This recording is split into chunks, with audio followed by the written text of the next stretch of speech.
What is Ladyliciousness? Yeah, I do get asked that a lot of times, and there's not an easy answer for it. I work with women who are dynamic women who want to have more, who want to have to thrive with having a family, having a good job that they enjoy and that they like and that they feel fulfillment with, having a social life. Women who just want more and don't want to sacrifice in their lifespan. And what I do with them is I help them become more self-aware and step into their body so they can really listen to themselves. And the reason I do this is because we all live in a very mental society. We live in a world that where we're overstimulated in our head. And we really need to, and we've got all the external factors and the expectations. And as a woman within all of that, there is an extra layer of rules on what we should be and how we should act and how we are supposed to enter into this world and thrive. And what I've noticed in my own life, in my own lessons, in my own world, but also with all the women in my life who want the same things, is that we fall out of harmony because there are far too many expectations. And often it's because we're not self-aware enough of what we internally really want and truly need, and what is good for us. And so for that, I think the first step of everything is to become more self-aware so that you can make decisions and know what is coming from the inside of you and know what the external factors are. So we're influenced in all directions from what this image is that we should step into, but we don't always know how to distinguish between the outside and the inside. But when did you start, Juel? What was the first response from women actually when you just, first step in your workshop? How was it? What was it? Well, often everyone's still kind of stepping into like what is it that we're actually going to do, and but then they know that they already want more, and there's something that triggered them on I'm losing touch with this feeling of being a woman. Like I'm getting so chaotic and I'm getting so separated from myself. I am a woman alone in the middle of all these men in all of my jobs, or I'm a woman who's got all of these extra pressures, and they stand in there and they're searching for something. And so I take them on a journey towards themselves so that they can learn to figure out what their own rhythm is and make the decisions from there.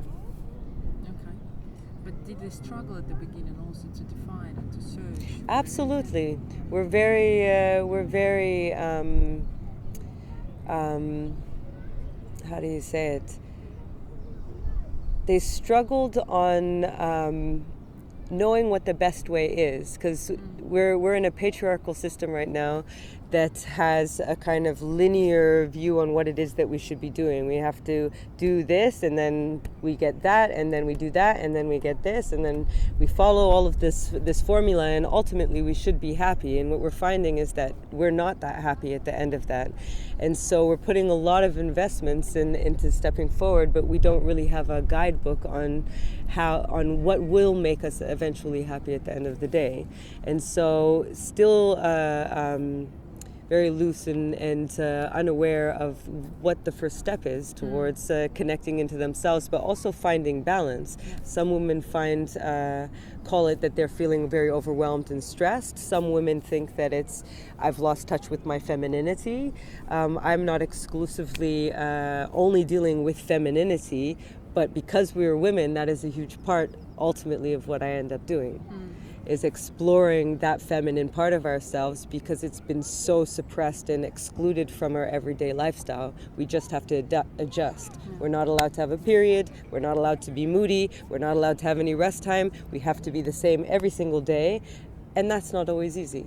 It's not easy for men, but it's definitely not easy for women. No, for sure. And also being actually multicultural, that I would call you a woman, do you see also the difference and the impact of the culture as well? Absolutely see the difference between the cultures. Well, first of all, just between men and women, we've had like a long, long history of not only having the world set up for men to thrive, but the medical system for men to thrive. And it was never done on women because we were too emotional. We had too many moods. We had periods. It was too much of a cyclical experience. And so that's already the difference between men and women. Being a woman of color, there's an added factor of having to find your way. As a multicultural person, growing up in many cultures, being half Canadian, half Trinidadian, having a stepfather from Belgium, having a lot of things I've had a path of going into myself to figure out what works for me, because every culture has a different definition of what it is to be a woman, what it is to just be human, and so I've had to take the steps to look inside to figure out, okay, like, how do I bring all of these things together and thrive in a way that makes me happy, and not just to succumb to one culture or the other and lock myself on one side and feel very separated from the other sides of myself, and the nuances that you can have in your world, and in your personality, in your life, and your needs, and your wants, and your desires. So I absolutely noticed there's that's been part of my whole journey. That's been part of my whole journey.